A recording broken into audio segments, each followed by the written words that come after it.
Magandang araw po. Para sa episode na ito, pag-aaralan natin kung paano gumawa ng isang Filipino favorite dessert, ang coffee jelly.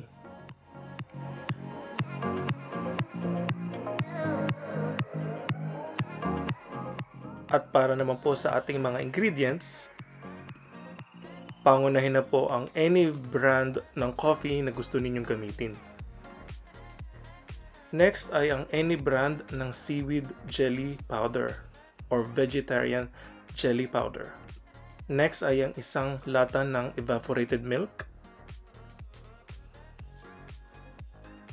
Sunod naman ay isang lata ng condensed milk.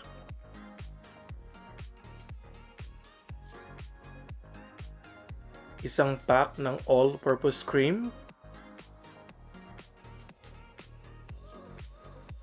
At 250 grams of white sugar.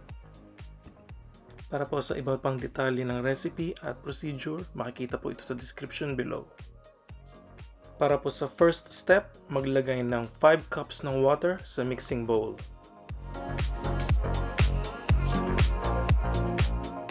Next step naman po ay i-dissolve natin ang isang pack ng 25 grams ng jelly powder. After ilagay ang powder, haluin lang po natin itong mabuti.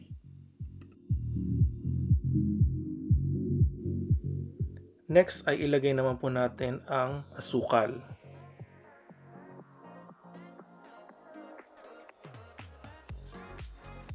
At again, haluin lang po natin itong mabuti hanggang sa matunaw ang asukal. Next step, ilagay ang 2 kutsara ng inyong choice ng kape na gustong gamitin.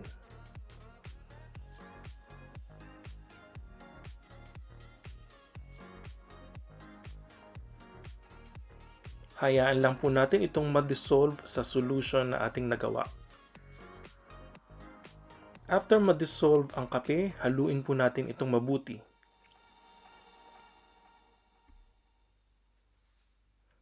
Magpainit ng isang malalim na kaldero sa kalan at saka natin ilagay ang ating natunaw na solution ng jelly at ng coffee.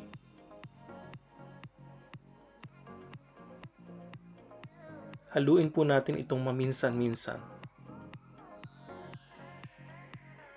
At hayaan natin kumulo mabuti. Pagkatapos po itong pakuluin, palamigin po natin ito sandali. Pag malamig na ang solution, atin na itong ihanda sa ating lalagyan.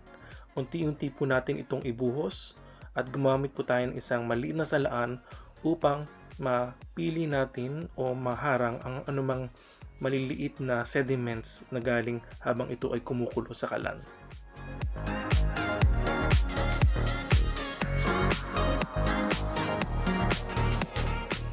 Para naman po sa ating next step, paghalu-haluin naman po natin ang cream at saka gatas. Unahin natin ang evaporated milk. Ilagay po natin ito sa isang clear na mixing bowl.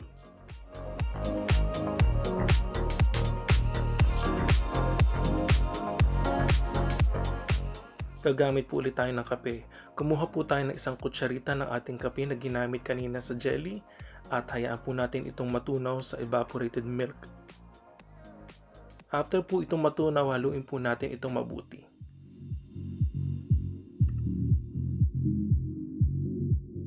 Pag natunaw na ang isang kutsaritang kape, ihalo naman po natin ang ating condensed milk.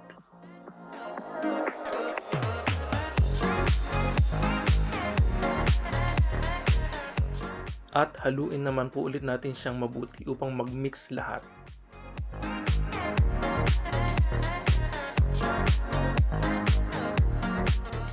Next step, ilagay naman natin ng all-purpose cream.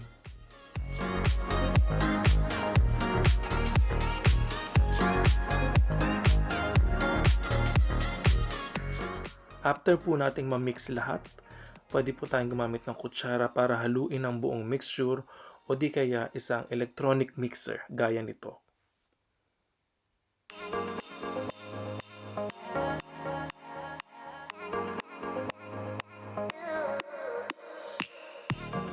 Matapos po nating maihanda ang milk at cream mixture, kunin natin ang pinalamig na coffee jelly at hati-hatiin po natin siya sa maliliit na squares.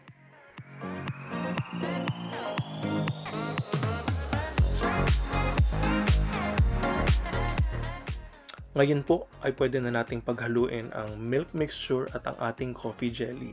Kumuha ng isang malalim na lalagyan, unahin natin ang milk mixture. At saka naman natin isunod ang ating coffee jelly mini squares.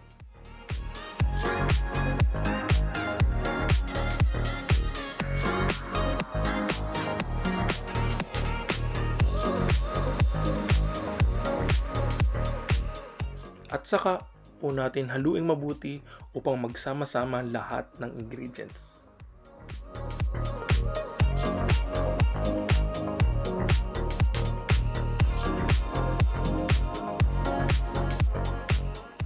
At narito na po ang ating finished product, ang paboritong dessert ng mga Pilipino, isa sa mga paboritong dessert ng mga Pilipino, ang coffee jelly.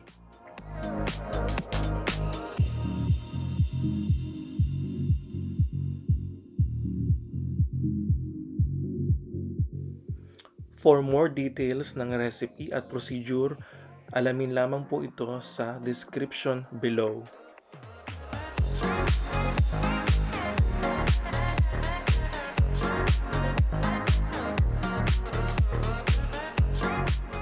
For more delicious Filipino recipes, please don't forget to subscribe to my channel.